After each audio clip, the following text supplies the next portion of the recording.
everyday thing. It's an everyday thing. It's an everyday thing when you let your nuts hang. I'm about to go see Erika Kirk in Kirkland, so you don't have to.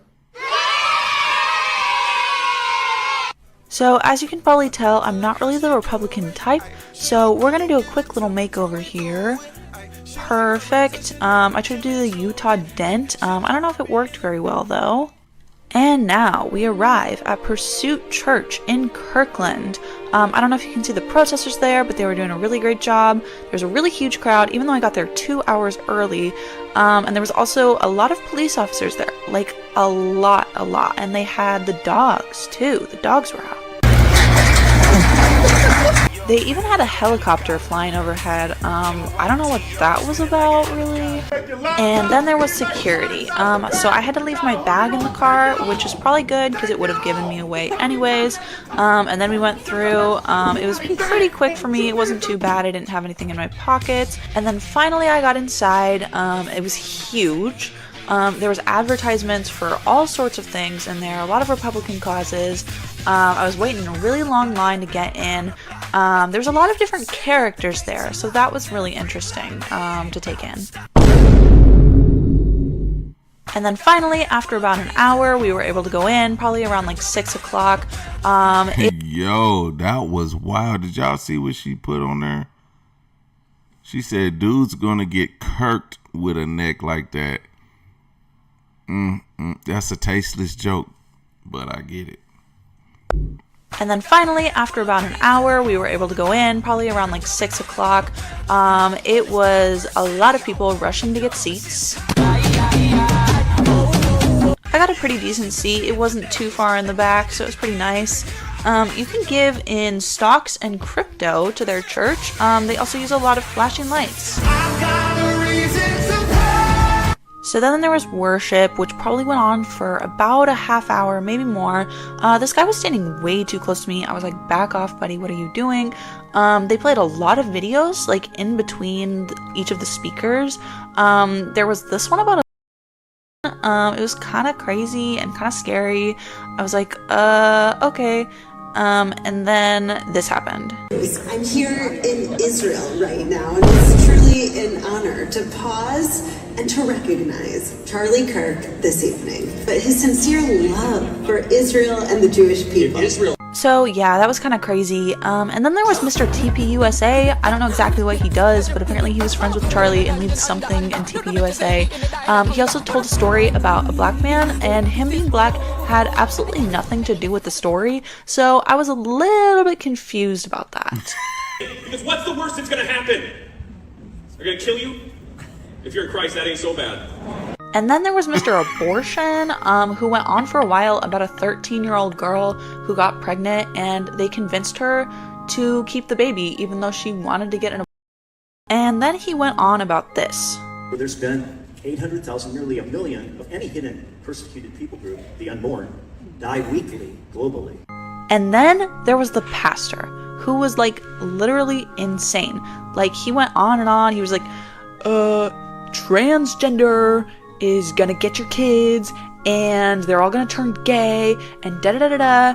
And there was a lot of standing and sitting and clapping, and it kind of just went like this. 9/11 was bad. I agree with that. 9/11. 9/11. Charlie's assassination was the most shocking murder of a public official in nearly 50 years. Not since the assassination of Martin Luther King Jr. has one man's death so impacted the conscience of a nation. There was one more lady who talked, but I didn't get any video because my phone was running low on battery. And then they escorted someone out for some reason. I don't really understand what was going on. Everybody was really confused. And then finally, around like 8:10, mind you, the event started at 6:30, Erika Kirk came out to thunderous applause. I will say, she put on a stellar performance. I was very impressed. But here it is.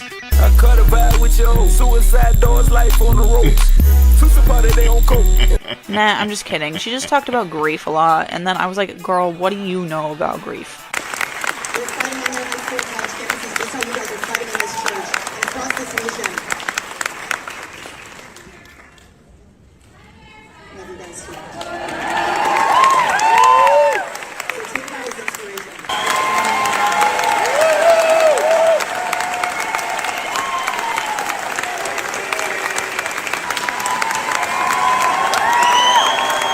Everything was going pretty fine and dandy, and then this happened. Erika Kirk married Charlie Kirk, who actually stated. I did marry Charlie Kirk, and I am so proud I did because he's the love of my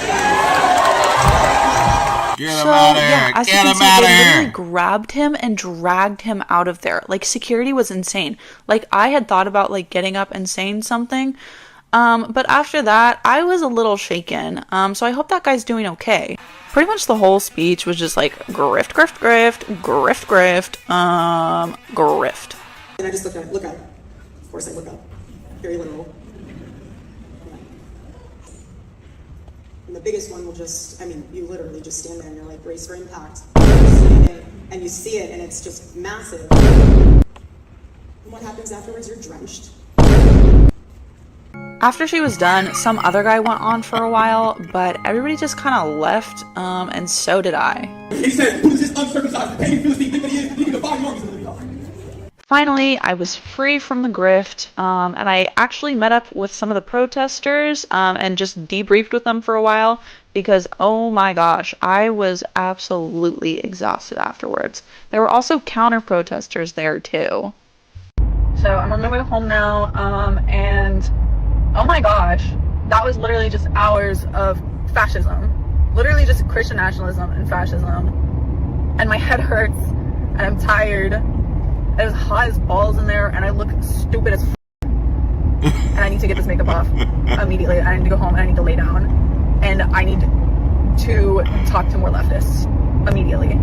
Hey, what to do, everyday people, man? It's your boy PJ. Today we back with another lit video. Back in the confessional, and yes, we staying lit, big dog, man. Shout out to my everyday people who rocking with me every day.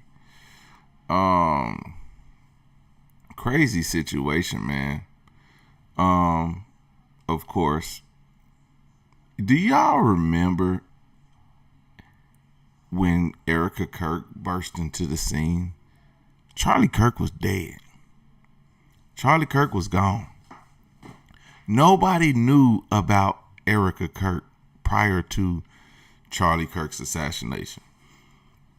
I mean, people like myself who did not pay attention to Charlie Kirk. Let me tell you, the week Charlie Kirk died, maybe the day before or 2 days before, I seen him talking to someone about a specific subject, and I was listening. I was like, it makes sense. I don't really care, but why are they debating about it? Don't really care. I scrolled. I said, this has nothing to do with me. Let me stay my black ass out of white people business, because it was two white people going back and forth. It had nothing to do with race at all. So then a day or two later, Charlie Kirk gets assassinated. Now, through my entire timeline, is Charlie Kirk race baiting black people, and I'm like, oh God, this was the guy I seen 2 days ago, or the day before. I don't remember. But anyway, I was like, man, this is shocking. I didn't know this was who he was, and this is how he felt. Because I would have still agreed with whatever he said at the time. But then I was just like, I don't know.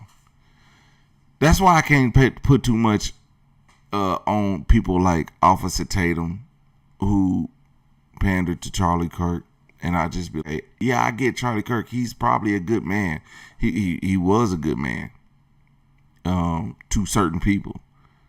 But to others, it felt as if he's a white nationalist. Now, there's nothing wrong with being a white nationalist. Let me tell you why.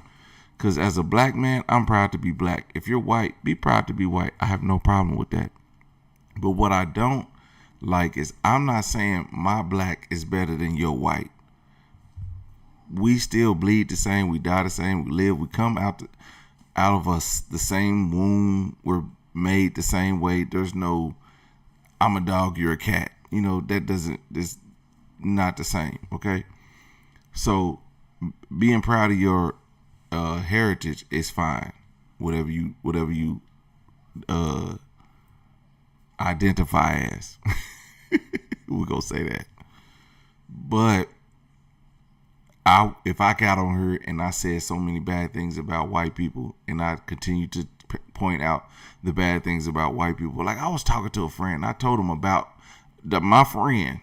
Okay, we talk about stuff all the time, and we was talking about race relations and stuff like this, and he said, "You know what? White people get killed by cops more than black people." And my thing was, well, why don't y'all step up and say something about it? But when black people step up and say something about it, then we're bad. If y'all get killed more, then that should mean y'all should be protesting more alongside with us, but their form of protesting is the First Amendment auditors. Full circle. They don't go into the streets. They go do solo missions that are quiet and supposedly effective. I don't know if they're effective yet. Time will tell. But what it's going to do is they're going to eventually get more cops to know the law. And once cops know the law, I think that's when we in for it. Because they're going to do it. They're going to use their power to get what they want. Right now, they just shooting from the hip. And when I mean shooting from the hip, it's probably at a nigga. He says, not unarmed Caucasians. I wish I would have said that in the conversation, because it would have made sense. Like, yes, the Caucasians that were killed were armed. Like unarmed. That's why I was like, man, you know what? And I'm not trying to make this about race. Like it's racial, but I said, if I get pulled over by a cop, I take all measures to ensure that I get home safely. I roll down my windows. I get my ID out, so he don't even have to ask before he even come to the car. ID in hand, hands on the steering wheel, windows rolled down. Nigga, don't shoot me. Don't shoot me, okay? I'm trying to go home, bro. So whatever you gotta do, you gotta do. Don't shoot me. I'm telling y'all, I'm a 7-time felon. When my name pulls up, they be like, could be armed and dangerous, for real, because I used to pack pistols. You know what I'm saying? Been caught with many. Then that's what I'm telling y'all. I do not play. I'm trying to get home. That's not my life no more. I was 20 years old. I was in the streets. So if y'all want to understand, like, wanting to go home is my main objective. So there are people who will say, I have a firearm, but I have a license. I have this and this. They make a movement to get their firearm. Boom, boom, boom. And you be like, what the f***? I told you I had. And you can't feel the bullets because they hit you so hard and fast. You just be like, you just lose breath. I seen a friend get shot by the police. And it's just like, damn. She was like, bro was like, you know, he was like, it was, he didn't know. It was just that quick. But like what I'm telling y'all, man, all I want to do is get home. I don't care about nothing else. And being unarmed, because I'm a felon, I don't carry guns no more. I don't carry guns. But I mean, don't get too goddamn froggy. I'm gonna tell you that. But what I'm saying is, I just want to go home. So I do whatever I got to do to get home. But if a white person is getting killed at more than black people, and he said because they're armed, we get killed and we unarmed. So, and then we was talking about like how why do black people not dislike cops. I said we don't dislike cops. We just leery of what they do, because there's a lot of situations that happen where you could be like, another thing was, he's like, well, if something happens, why do y'all blame it on the color of your skin? And I talked about, if I go to a convenience store, not a convenience store, if I go to a retail store and someone follows me around, it used to be customary for them to, not customary, it used to be like really racism for them to follow us around. Hey, you need any help? Let me help you out. They'll help you through the store just to make sure you buying something, right? But now it's customary for everybody to say hello and, greet people when they come in, ask them if they need help, show them new items, show them items on sale, and kind of leave them to be or whatever. Well, now, if I don't get approached like that, I'll be like, it's because I'm black. But being a white person don't see it the same way, because y'all, everybody being taught different. Everybody reacts to situations different. I don't know, and we talked about a lot of things, but shout out to my dog because he knows what's up. But for real, we live two different lives. Black people and white people live two different lives, and for white people to understand what black people go through, they have to talk to a real nigga. You have to talk to somebody who been there.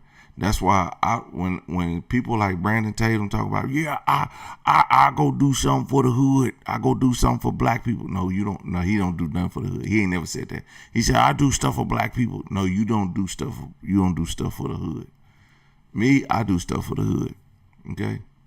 Whenever I was a basketball coach, all my kids was gangbangers, and now I'm telling you, 6, 7, 8 graders. And I'm telling them, bro, y'all don't want to live that life. I lost my best friend to gang banging at 19. Not my best friend, but like my really good friend to gang banging at 19. You know what I'm saying? 19 years old. We 19. And I could tell y'all a whole story about it. And it's live because it's a lot of other stuff I don't care to get into, because years later, now I'm 41, some other stuff happened that has something to do with something that happened 20 years ago. But y'all don't think people that be sitting around watching what happens to their people will come back on you. But yeah, your boy was active, man. And I'm just trying to tell y'all, it's not worth it.